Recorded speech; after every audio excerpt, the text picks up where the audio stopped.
I didn't really mesh with Yuji as a character at the start of Jujutsu Kaisen.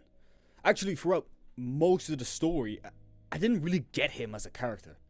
I mean, I thought he was fine. I thought he was funny from time to time. He had great fight scenes in both the manga and the anime. But in my opinion, most of the time, whenever he was on screen or just in the manga, I was always thinking, bro, what are you doing? What are you doing here, man? Because to me, honestly, he just felt so out of place. It was like he didn't even belong in the story he was taking part in. It was so strange for me. And honestly, I completely get why Sukuna made fun of him, and I completely get why Sukuna has the mindset he has regarding Yuji. Where it goes something along the lines of, bro, why are you even here? You're a side character in your own story. And it's really funny that I say that because, interestingly enough, there's an actual reason for that. And it explains why, throughout the story, I didn't really mesh with Yuji until recently. I think it's because Yuji Itadori was originally supposed to be a side character and not the main one.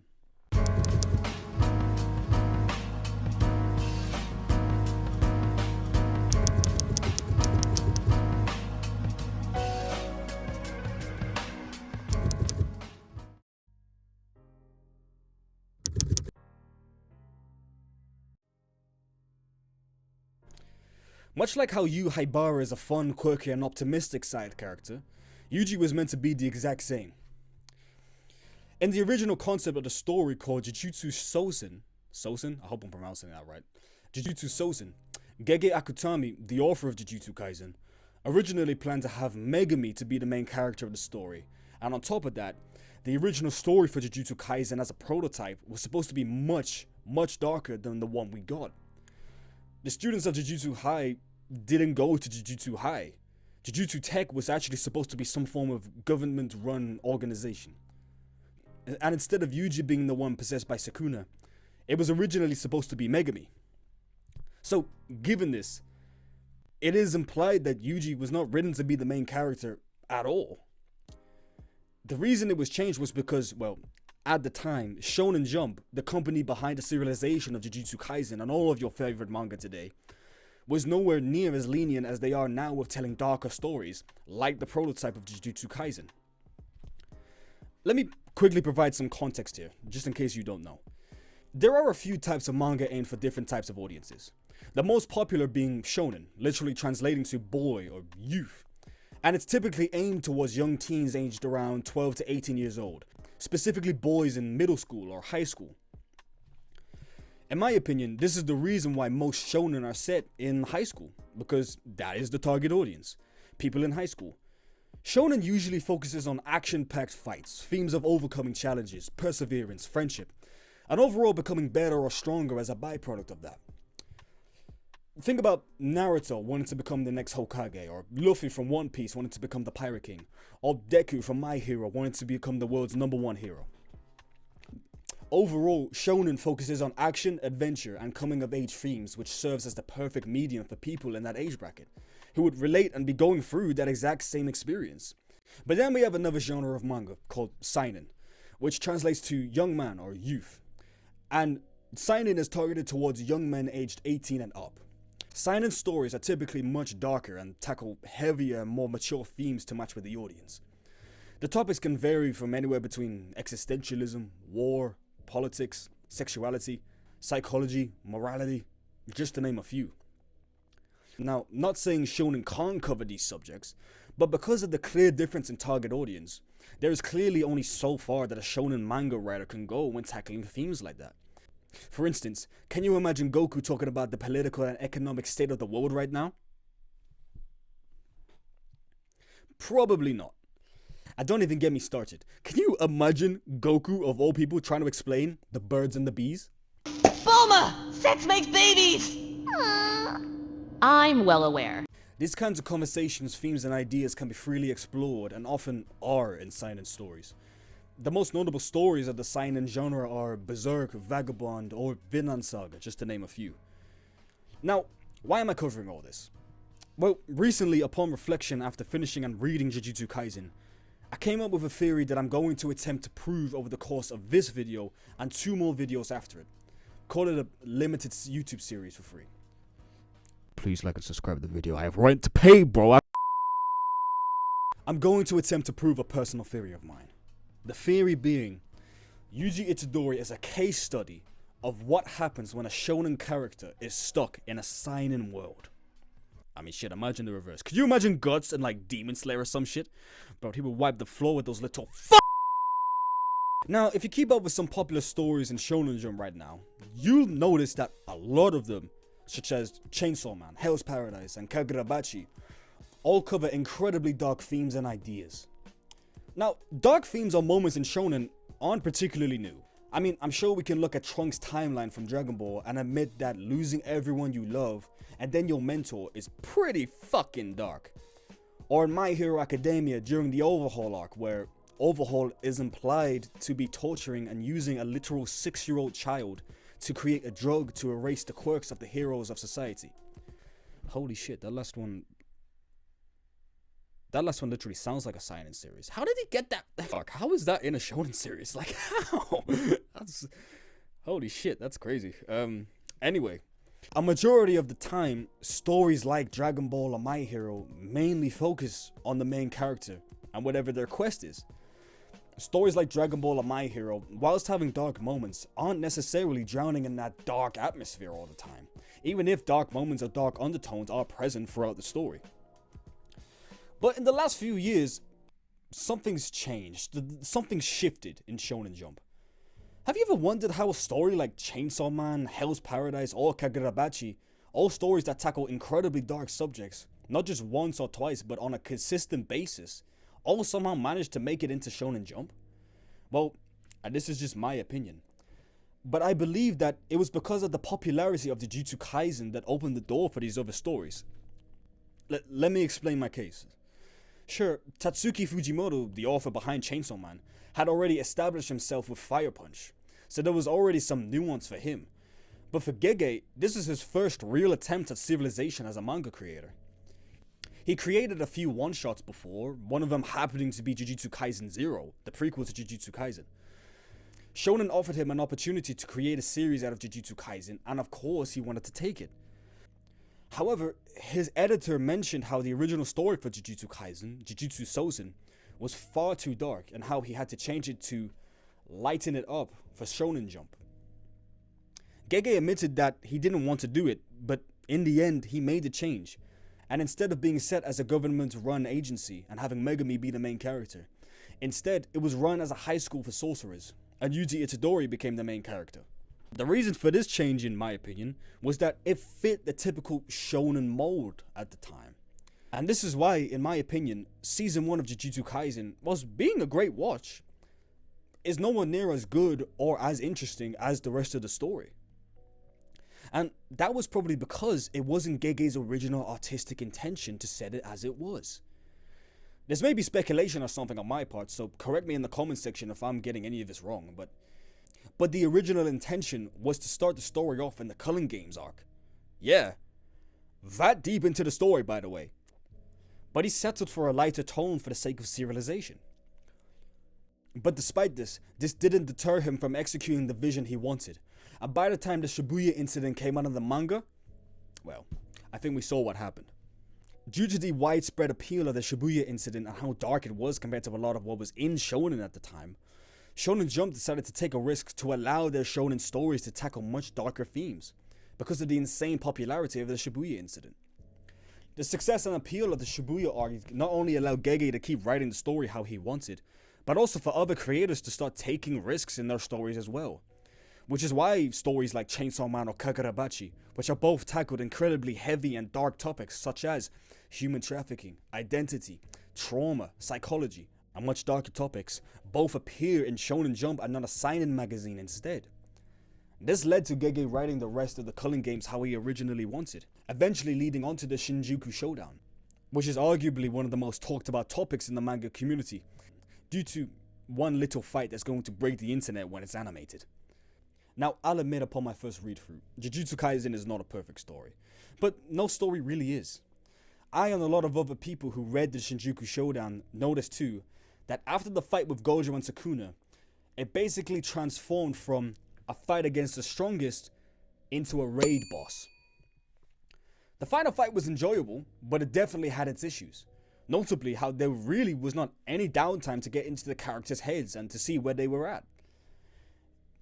I've heard complaints saying that Jujutsu Kaisen is one of those stories that desperately needed filler, and normally I'm against that. I'm against the idea of filler in stories. I thought, let's just get to the action. However, I have to agree here. Jujutsu Kaisen definitely could have benefited from that, but it's despite the point. Until recently, I couldn't really put my foot down on why, outside of those complaints, the final showdown didn't really work for me. Sure, Gege had to deal with time constraints. Releasing weekly chapters for a story with this much density in not only the plot, but in characters and battle mechanics, as well as drawing in this much detail every week, must have taken a toll on Gege. I mean, just as a side note, look at this image of Sukuna fighting Maki. At first I thought it was just some kind of like weird way Maki and Sukuna see the fight or whatever, but there's also my own theory that says maybe he was literally running out of time. Releasing weekly is no joke. And that's one thing. But I have another plausible theory, and it all leads back to the center of the focus of this video. Gege Akutami had ridden himself into a corner. Earlier, I mentioned how the original vision for Jujutsu Kaisen couldn't be executed because at the time, it was far too dark for Shonen Jump, and how he had to change it for the story to be serialized. Well, he did that. And on top of that, he managed to even get his original formula for the story weaved back into the mix, with things like the Shibuya incident onwards. However, I noticed one glaring problem with the writing. In my opinion, Gege was writing two stories at once. The one he originally intended to write, and the one his editors wanted him to write so that he could get serialized into Shonen Jump. Due to these two conflicting stories, inevitably by the end of the story, I felt as if they began to clash with each other, and the reason for this all lies in one simple reason: Yuji Itadori.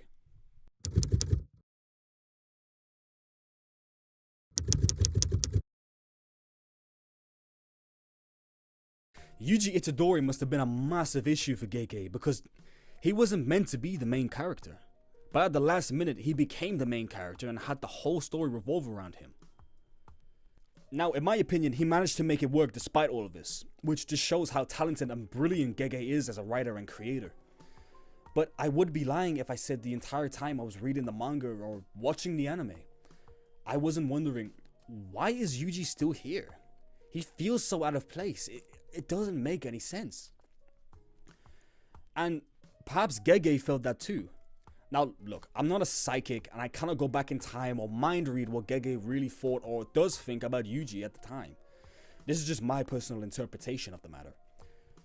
Gege had the original story that he wanted to tell, but he had to make sure that Yuji was the guy who beat the bad guy by the end of the story.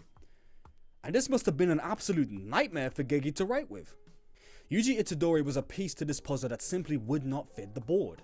So Gege had to force him into the deck and make him fit. Which is why I think we go very long bouts of the story without any Yuji in it. Have you noticed that? I mean, think about it.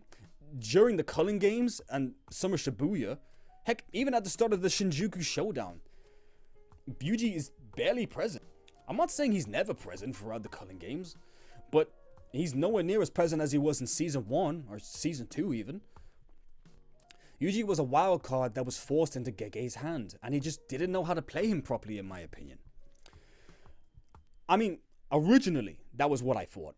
But after reflection, this led to my theory, which, if taken from this perspective, not only displays Gege Akutami's incredible talent as an artist and storyteller, but also completely redeems Yuji Itadori in my eyes and recontextualizes his whole character. Yuji Itadori is much more than a puzzle piece or a cog in the machine. He's a shonen character stuck in a seinen world.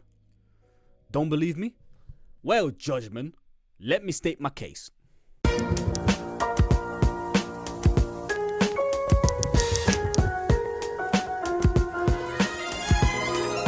If we take that framing of Yuji being a shonen character inside of a seinen world, this flips the whole narrative on its head, and it paints Yuji in an incredibly interesting light. It explains Yuji's youthful optimism and naivety, why he supposedly had a bland personality according to Gege himself, and why as far back as chapter 1, he seemed so chill and nonchalant about how a literal demonic spirit took control of his body. Now, I personally don't find Yuji to be a bland character, just one that was out of place. But is this something that a normal person would say in this situation? Probably not. But I mean, even then, can you picture Naruto saying something like that? Or Deku? Or Goku? I'm not saying that they wouldn't be freaking out, but if a shonen character gets possessed, specifically a shonen character, more often than not, it's a minor inconvenience for them. It's just another problem they have to solve, right? And it's not this massive thing that just takes off their mind and their life. But given this, and given that we're in Jujutsu Kaisen, and looking at Megami's reaction to this, it is made clear that this is indeed a massive thing. He was literally about to kamikaze into Sukuna in the first chapter of the story. Which, by all means, it's a pretty reasonable reaction to this situation in this world. Yuji's reaction? Slightly inconvenienced, as he politely asked Sukuna to give his body back. You cannot make this shit up. This is not how a normal person would respond. But it likely is how a shonen character would respond. Obviously taken to the extremes. I mean, think about it. Shonen characters have this almost unrealistic sense of optimism about everything. Naruto wanted to become the next Hokage. Goku wanted to become stronger. Tanjiro...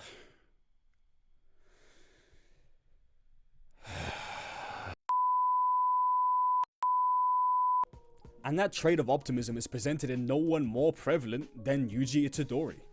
And this one scene proves that theory. And look, there's nothing wrong with having an optimistic main character, but it just feels so out of place here. I mean, 2 of his only friends were about to be killed in front of him, but this doesn't seem to faze him. Let's go through some more, because trust me, this is gonna get interesting.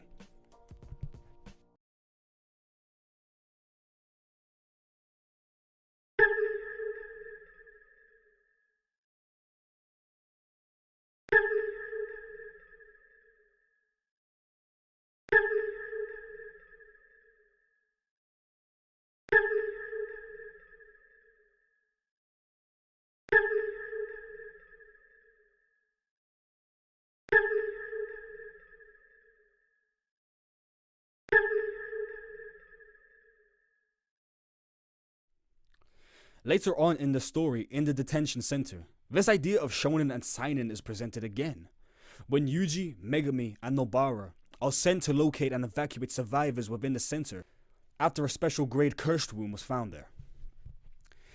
They go in and work their way through the center, until eventually Yuji and Megami find the body of Tadashi Okazaki.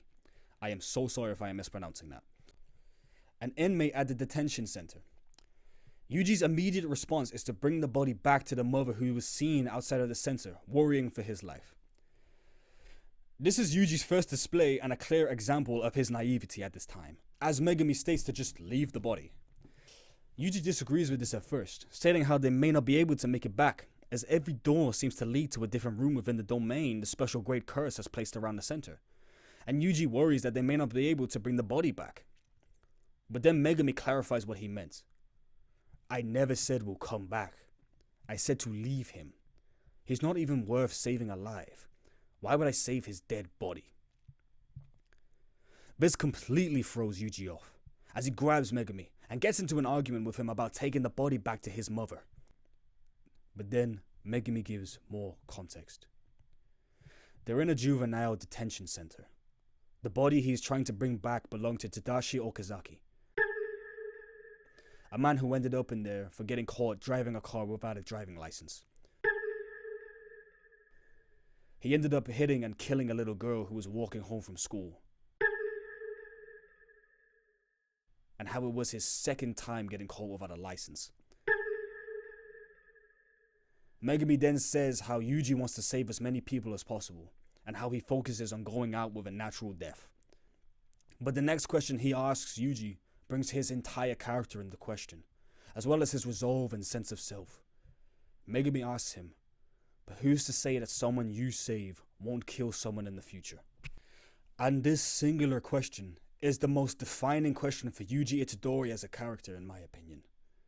And throughout the course of the story, he is presented with this question again and again and again. Yuji retorts, asking why Fushiguro saved him. But honestly, in my opinion, this came from a place of insecurity. Because I think he knew on some level that Megumi might have a point. But he just doesn't want to admit it. This once again calls out Yuji's naivety of the situation, and how a shonen character like him would see the best in everyone, even to the detriment of himself or the people around him. But this isn't a typical shonen world. The rules Yuji lives by don't apply here. Before they continue, their jujutsu jumped by the special grade, and Yuji is forced to fight and fend off the spirits, buying time as Megumi flees to find and save Kugisaki, who was captured by spirits during their argument. The fight between Yuji and the special grade, it doesn't go well. Yuji tries to bargain with Sukuna to help, but that naivety once again shines through. Sukuna's a curse, and he even states how even if Yuji dies, he has 18 other fingers he can incarnate into, so it's not a problem for him. As Yuji holds off the blast against the special grade, a swarm of thoughts enter his head. The pain hurts. He wants to run away. He regrets eating the finger. He doesn't want to die. And most importantly, his grandfather's dying message to help people. As he takes his final stand, Yuji admits that he thought he was strong. He wanted to go out with a natural death. He wanted to die on his terms, but he's so weak. He can't even do that right. He cries, saying how he doesn't want to die, even admitting to his own naivety. And with one final stand, he uses this negative energy to strike the special grade. But it's all for naught. He then gets the signal from Megumi, and then Sukuna deals with the special grade. Now, normally what would follow in typical shonen style would be this Super Saiyan level fight where the character taps into his dark side at just the right time to get the bad guy, but he'll switch back just in time before it took over completely. You know, that kind of convenient thing that happens in shonen. Yeah, this isn't that kind of story. This doesn't happen here. We can't blame Yuji here for not completely understanding the rules of Jujutsu at this stage, especially with Gojo of all people as a teacher. When Yuji switched with Sukuna, Yuji never placed a binding vow onto himself and Sukuna. A binding vow being a sort of contract between two people, where both peers benefit for something in exchange for something else. For instance, if I wanted to get stronger and you had the key to make me stronger, and if you had something you wanted but only I could go and get it for you, then both of us would place a binding vow on each other in order to ensure that both parties get what they want out of the equation. Breaking a binding vow has serious consequences that even someone as powerful as Sukuna cannot run away from. And we see the consequences of this right after Sukuna killed the special grade. Sukuna waits, telling Yuji to just switch back and get it over with. He waits some more, asking again and waiting on the brat to switch. He waits some more, and then he smiles an evil smile as he comes to a terrifying realization. Yuji cannot switch back.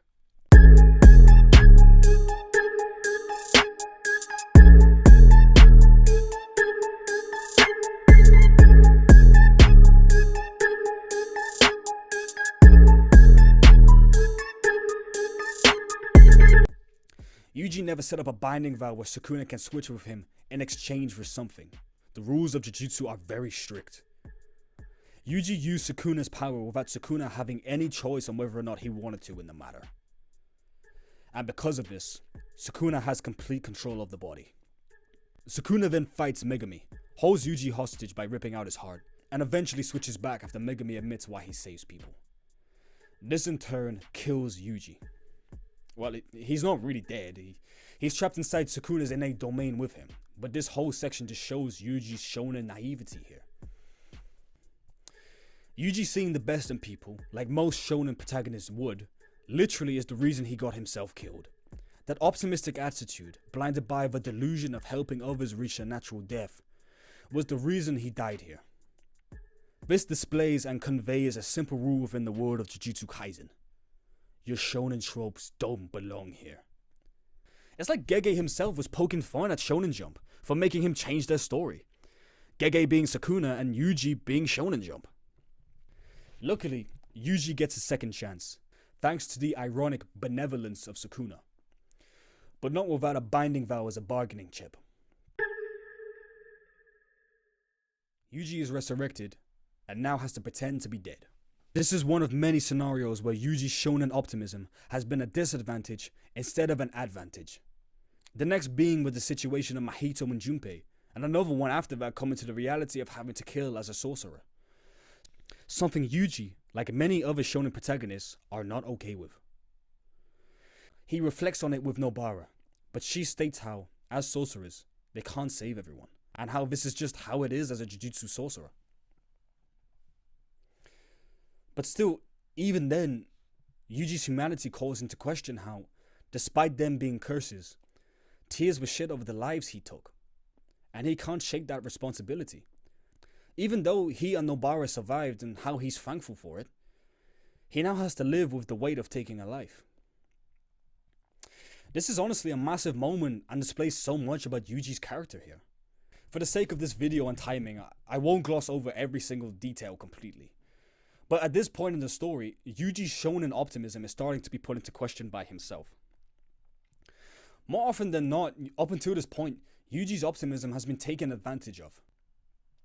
We saw it in the detention center against the special grade, with Junpei when Sukuna refused to heal him, and as he was forced to kill the transfigured humans Mahito created during their fight.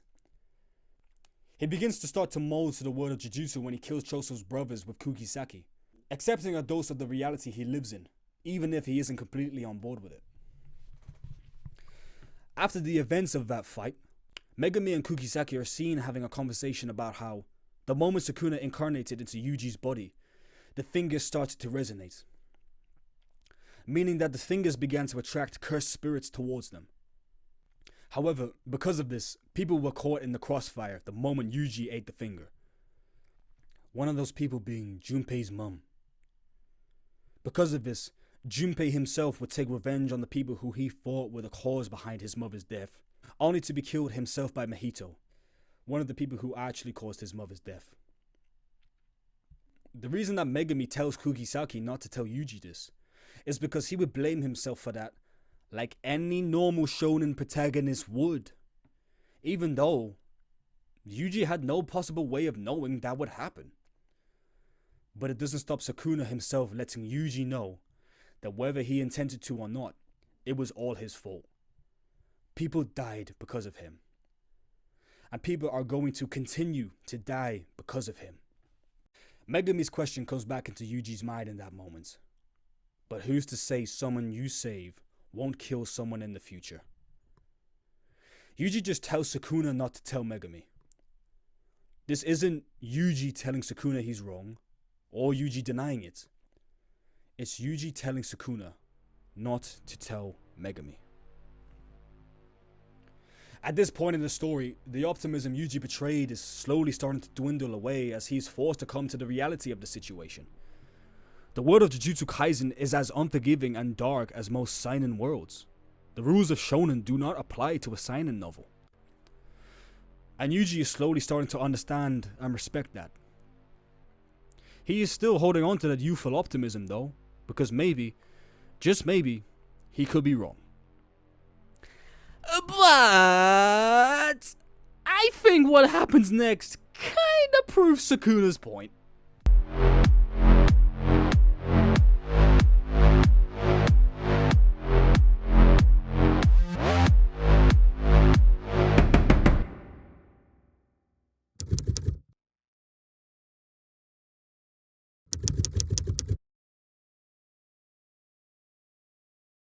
Gojo Satoru has been sealed. All hell is breaking loose in Shibuya. The sorcerers on the scene only have one objective now. Unseal Gojo. Get him out. Yuji comes face to face with Choso, a cursed user working with Kenjaku, and Choso wants revenge on his brother's killer. As they fight, Choso asks Yuji if his brothers left any final words. Yuji, remembering the brothers he killed and still feeling remorse for taking their lives, looks down on the ground sadly, and states how they cried.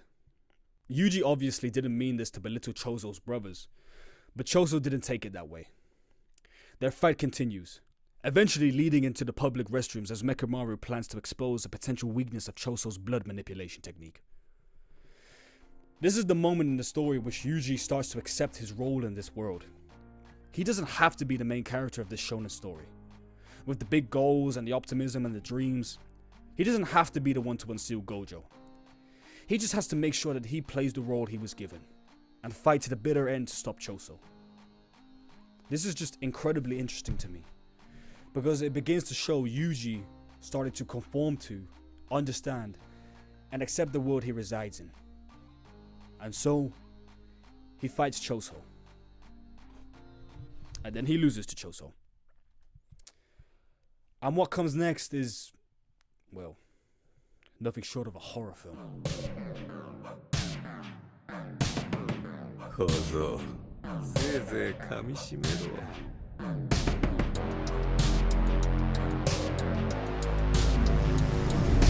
領域展開福間し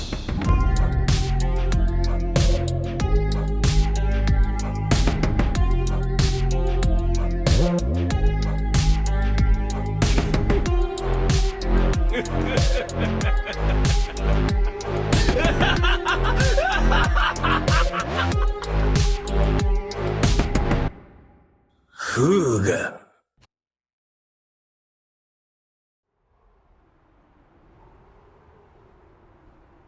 Yuji wakes up in the middle of Shibuya, a massive crater present in which there used to be buildings and life. He stares for a moment, unsure of what's happening or what just happened, and then the memories start flooding back. Yuji lost his fight to Choso, and in the madness, Jogo fed him all the fingers that the cursed spirits had at the time. This woke up Sukuna, giving him full control of Yuji's body, as the amount of fingers Yuji was forced to eat was far too much for him to handle as a vessel. Sukuna would go on to kill Mimiko and Hanako in cold blood, and then fight Jogo. After this, he would fight Mahoraga as a means to save Megami's life for reasons we don't understand at the time. And as a byproduct of their battles, this would lead to the death of thousands of people hiding and seeking safety inside of Shibuya. All of this information hits Yuji at once, and he begins to break down. He froze up, crying his eyes out, scraping his fingers along the floor, pleading for only himself to die, right here, right this second. The whole time his grandfather's words ring in his head. Help people. Quietly, Yuji looks up, his grandfather's words stirring him on, as he silently says, I have to move. I have to fight. At this rate, I'm nothing more than a murderer. And then we are treated to a single panel of Yuji, dead face, looking at the carnage that was caused because of himself, and the curse his grandfather gave him. But who's to say someone you save won't kill someone in the future? All the way back in chapter 3, Yuji chose to save himself, and he disguised it as moral virtue. And because of that, thousands of people died.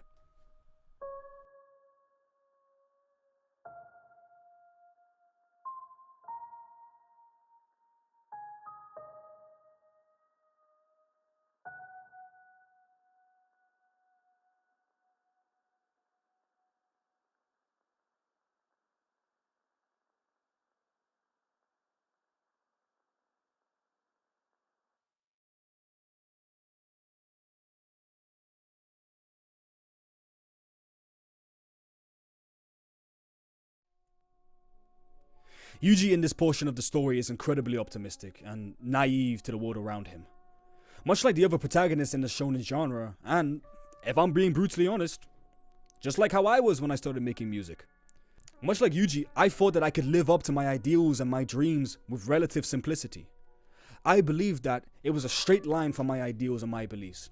How success would just come to me because I worked hard and I did the right thing all of the time, like all of my favorite shonen characters told me to do. Much like how Yuji wanted to save as many people as possible and die a natural death surrounded by people he cares about, I wanted to make music I loved and perform it in front of loads of people whose lives were positively affected because of the music I loved to make. However, life is rarely that simple. And the world we live in doesn't exactly mold to our dreams, ideals, and beliefs just because we want them to. Just like how Yuji began to realize that being a Jujutsu sorcerer requires lives to be taken sometimes, and how dark the world of Jujutsu actually is. Realizing this honestly mirrored my career as an artist starting out. Now, whilst obviously being nowhere near as dark or brutal as the Jujutsu world, it doesn't change the fact that as an artist, you start to learn cold hard truths of the reality of what you do as you progress on the come up. Maybe a track you love and spend hours working on gets no views. No one listens to it. Maybe you don't perform well on stage. Maybe you realize just how business oriented the industry actually is, and how much you need to learn because of it, and how to them, the money they make is much more important than the art you create, unless you're a #1 artist. But even then, or, and this is perhaps the worst part, perhaps just like Yuji realizing he's not as strong as he thought he was, you begin to doubt yourself, and perhaps start to realize that maybe you're not as good as you think you are. And that's a terrifying thought to have. And honestly, I would be lying if I said I didn't have thoughts like that from time to time. But just like Yuji Itadori, your resolve matters more than the odds. You keep going. You keep pushing. You keep finding a way, learning more about your craft, getting better at it, meeting new people along the way, making new friends, learning new things, facing new challenges to push yourself further as an artist of your craft. Molding yourself to the world you're around, but at the same time, doing something you love and find true enjoyment in. There's no feeling like it, man. And even when you feel like everything in your world is falling apart, just like Yuji, you get up, stare death in the face, and say, not today. And you keep going. Because sometimes, that's all you can do. And this was the part where Yuji started to click for me as a character. And trust me, we only just getting started. Because once again, we don't live in a shonen world. And just like Yuji in the Shibuya incidents, there was a moment in my life, just like his, and maybe yours, when the cold reality hit. But that will have to wait for part 2. Part 2, you cheeky buggers. I mean, look, I said at the start of the video, it's part 1, did I not? Sorry, gonna have to wait. Yo, that was a dark one. I'm not gonna lie. But yo, it's a 3-part series, man. Allow it. Part 1 of a 3-part series. That was a lot of fun to make, honestly. Don't worry. But don't worry, guys. Part 2 and 3, it's only gonna get worse from here. You know? But yo, I gotta prove this theory of mine, bro. Originally, this was just supposed to be like a 20-minute video, but I started writing. I was like, yo, this is massive. Like, what the heck? I gotta prove this theory. So yeah, I've split this massive chunky monkey into like 3 parts. This is part 1. And yeah. But yeah, man, look, I just want to say, if you've made it this far in the video, thank you so much for watching and sticking around, bro. This is like my first real attempt at some kind of like long form video essay style of analysis, man. Man, it's crazy. I've enjoyed this experience. It's awesome. You guys are awesome for sticking around. Thank you guys for the views and subscribers and likes and the love you show the community and the channel. Thank you for that.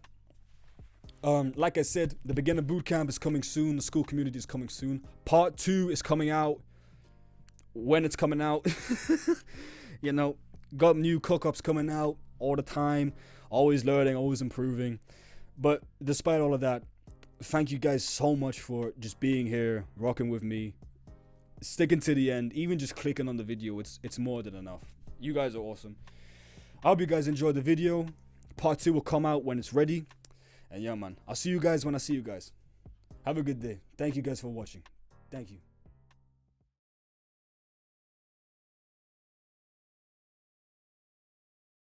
But then we have another. Fuck's sake, my body. Why does my body start doing things? My body just starts like compulsing when I record. What is going on? But then we have another genre of manga called Seinen. But then we have another genre of manga called Seinen, which translates to young man or youth. And, oh, for fuck's sake. Tell him to bring out the whole ocean. Tell him to bring out the whole ocean. Life is like Roblox. We ain't getting nothing to stop us. Woo! Yeah, Demon Slayer fans, you guys aren't prepared to face not only good animation but good writing too. I do realize I'm wearing a Demon Slayer jumper, by the way. Shut up, bro. I cannot like something and wear the attire and look cool in the attire, man. Shut up. But after reflection, this led to my theory, which, if taken from that perspective, not only displays Geku,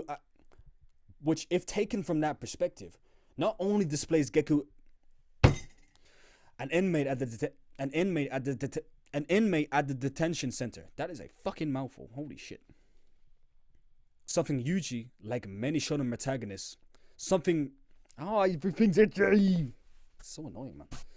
Bulma! Sex makes babies!